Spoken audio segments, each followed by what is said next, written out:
Okay, going to go pick up the kids right now. I have stickies, so I'm gonna do what I can while I'm driving and doing this. Let's see. I'll walk through the episode. What a love letter to the fans this freaking episode was. It was definitely, we love all of the TOS fans, and we want to show them how much we love them by calling the shit out of Balance of Terror. So many cute little moments that reminded me of that episode. And like, you know, it's been so long since I watched that episode that like I didn't remember it until I heard it, and then I was like, wow, this reminds me of that episode. Oh, because on purpose. The wooden ships callback while it's the wedding. The in another life we could have been friends thing with the Romulan. Yeah, really nicely hat tip love letter to those folks. So I enjoyed it a lot. So we'll start at the beginning and work our way through. So why is Pike a thirst trap in like fucking everything? Like why? He was a thirst trap as you know, fun, happy-go-lucky spaghetti carbonara Pike. Thirst trap as future weathered. I like that they tried to have subtle differences between them. So, you know, I really enjoyed that current Pike was a bit skeptical, and he's like, don't think I'm gonna believe you just because whatever. I've been down this rodeo before. But then I liked how the future one of him was like darker, a little bit sadder. Like just how he like kind of carried himself through the whole thing. He still had little, future Pike had little moments of brevity that is like his way, but you could tell that it was just quieter, you know what I mean? Like it wasn't as fun uncle or whatever as he always does. So I was interested to see from the get-go about what changed him. Like I said, I loved that he started the wedding ceremony with the same speech from the wooden ships and blah blah blah. I do like that this show, as a callback to the original, as to TOS and, you know, his brother versus not, is basically, you know, Samuel without a mustache. So I thought that part was great.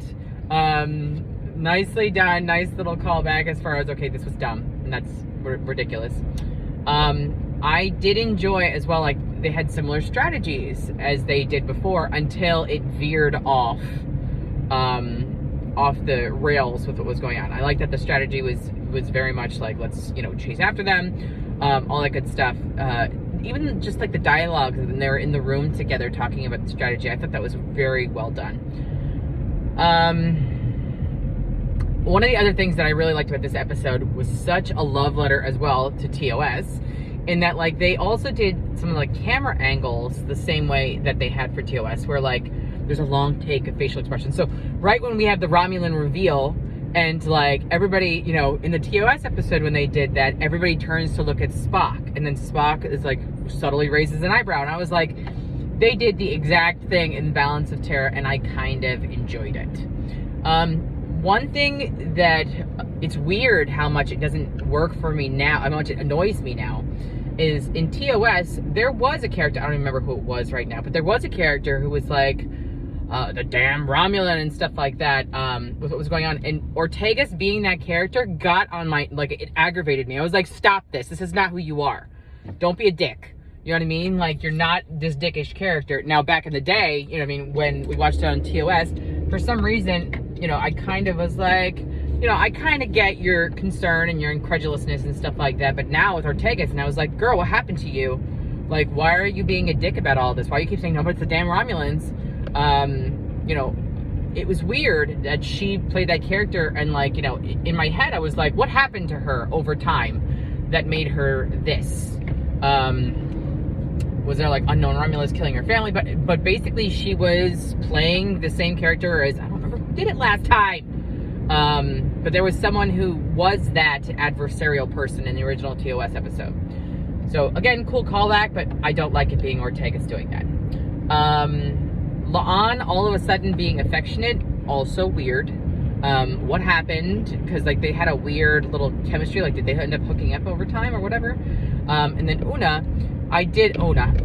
I was like, where the freaking Una the entire time, and then they were like, oh, she went to the penal colony and stuff like that, and then you are saying that there are some fates that you can't escape, and at the end, she, because of she's Illyrian and stuff like that. And now what I'm interested to see is how we save her, how we get her the fuck out of there, because this is ridiculous. Like, there's no reason for her to, I mean, I get it, Starfleet, blah, blah, blah, but, like, it's still stupid. Get progressive, Starfleet. You're progressive about fucking everything else. How about you get progressive about this shit? So yeah, interesting. Oh, Scotty's voice saying, we had a Scottish dude with a Scotty's voice saying McCoy things. Also, nice little hat tip with what's going on, where it's totally like, we're gonna go ahead and call out the 2 ones that we haven't seen yet, which means that, I have a concern that they're gonna do to M'Benga what they did to fucking Hammer, and they're gonna kill him off so that we can make room for McCoy, but whatever. We'll cross that bridge if we get to it. He survived this season, so he's fine, but Hammer did not. Praetor. Why do I feel like Praetor reminds me of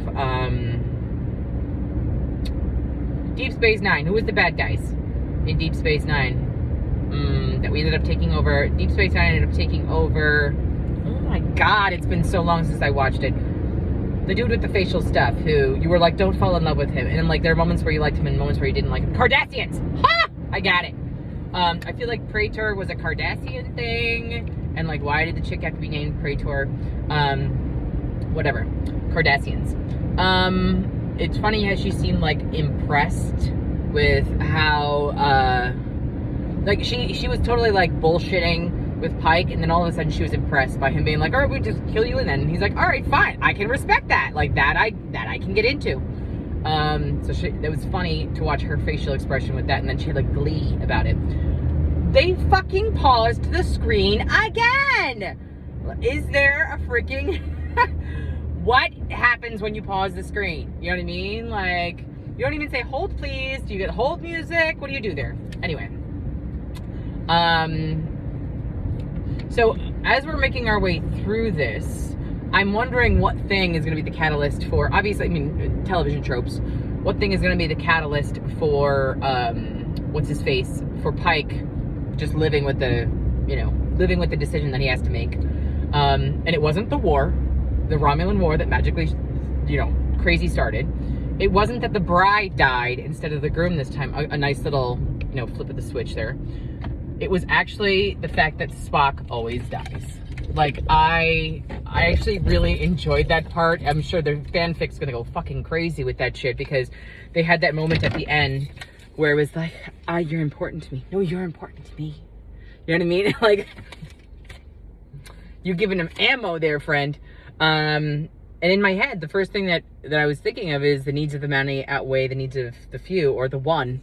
You know what I mean? Like, and I was like, there's someone who's gonna say that eventually.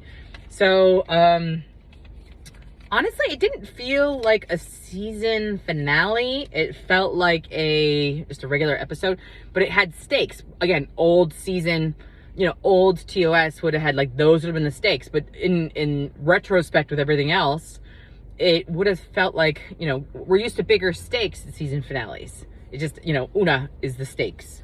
So, I don't know. I liked it. You know what I mean? I thought it was cool. I liked the episode as a whole. It didn't have as much, funny moments as I would have liked, but there's only so much funny that we could have in this show before, it's a Star Trek show. But yeah, I thought it was good. I'm interested to see what your thoughts on it were, and I'm really glad that I did watch Balance of Terror, or else it made no sense. All right, talk to you soon. Bye.